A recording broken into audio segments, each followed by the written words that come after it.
Friends, welcome to our channel. Friends, आज आपण पाहणार आहोत हक्कसोड पत्र कसे करावे.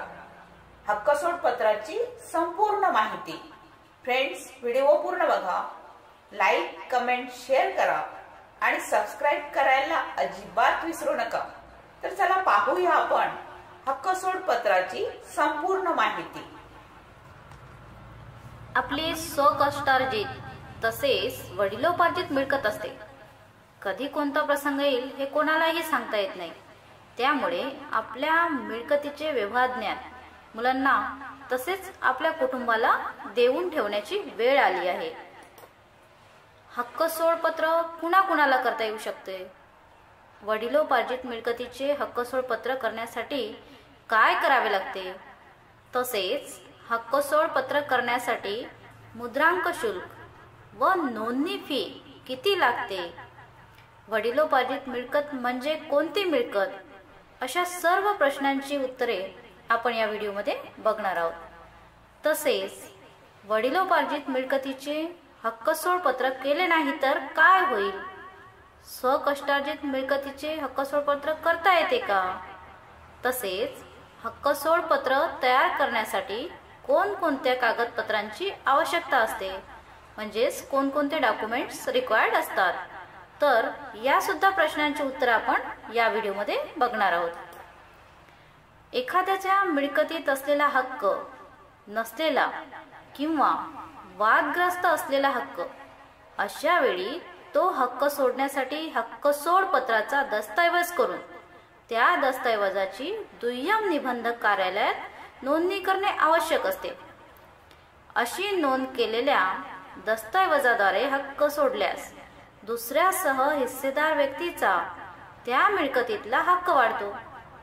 हक्कसोड पत्रास बेदावा पत्र, परिमोचन पत्र तसेच रिलीज डीड असेही म्हटले जाते.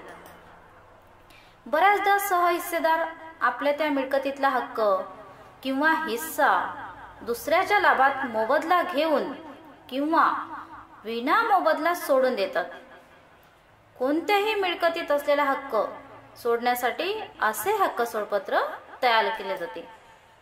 आता हक्कसोड पत्र मुले आपल्या आईवडिलांसाठी, भाऊ आपल्या बहिणींसाठी, बहीण आपल्या भावासाठी, बहीण आपल्या बहिणीसाठी, भाऊ आपल्या भावासाठी, आई किंवा वडील आपल्या मुलांसाठी आपल्या मिळकतीत असलेला कोणत्याही प्रकारचा हक्क सोडण्यासाठी असं हक्कसोड पत्र तयार करून हक्क सोडू शकतात. आता वडिलोपार्जित मिळकत म्हणजे आपल्या आईवडिलांची मिळकत. आता त्या मिळकतीतला हक्क सोडण्यासाठी असे हक्कसोड पत्र तयार करून ते नोंदवणे म्हणजेच नोंदणी करणे गरजेचे असते. आपल्या आई वडिलांच्या पश्चात मुलांना प्राप्त झालेला वडिलोपार्जित मिळकतीतला हक्क भावंडे तसेच आई किंवा वडील ज्यावेळी एकमेकांच्या लाभात सोडण्याची इच्छा प्रदर्शित करतात त्यावेळी असे हक्कसोड पत्र तयार करण्यात येते. मग कधी मोबदला घेऊन तर कधी विना मोबदला हक्कसोड पत्र तयार करून ते दुय्यम निबंधक कार्यालयात रितसर नोंदवून घेण्यात येतात. आता ज्यावेळी वडिलोपार्जित मिळकतीतला हक्क सोडण्यासाठी असे हक्कसोड पत्र विना मोबदला करून दिले जाते त्यावेळी महाराष्ट्र मुद्रांक कायदा 1958च्या अनुसूची 1च्या अनुच्छेद 52 मधील असलेल्या तरतुदीनुसार त्यावर मुद्रांक शुल्क फक्त 200 रुपये इतके आकारण्यात येते.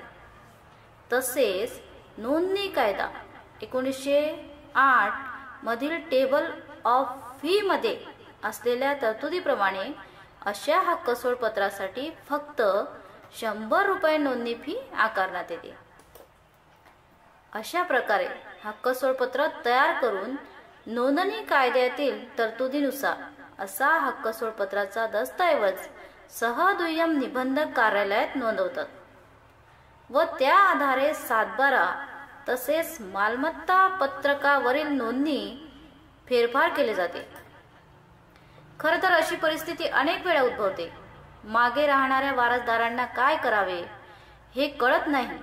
अशा वेळी वडिलोपार्जित मिळकत नावे करून घेण्यासाठी हक्कसोड पत्राचा साधा व सुलभ पर्याय आहे. याला खर्चही फारसा येत नाही. हक्कसोड पत्र करताना मृत्यूचा दाखला, वारस प्रतिज्ञापत्र अथवा वारस प्रमाणपत्र त्यासोबत जोडून देणे आवश्यक असते. तसेच वडिलोपार्जित मिळकतीचे 7/12, 8अ चा उतारा तसेच मालमत्ता पत्रक हे सुद्धा दस्तासोबत जोडून देणे आवश्यक असते. सो फ्रेंड, ही होती माहिती हक्कसोड पत्राबद्दल. So friend, thank you.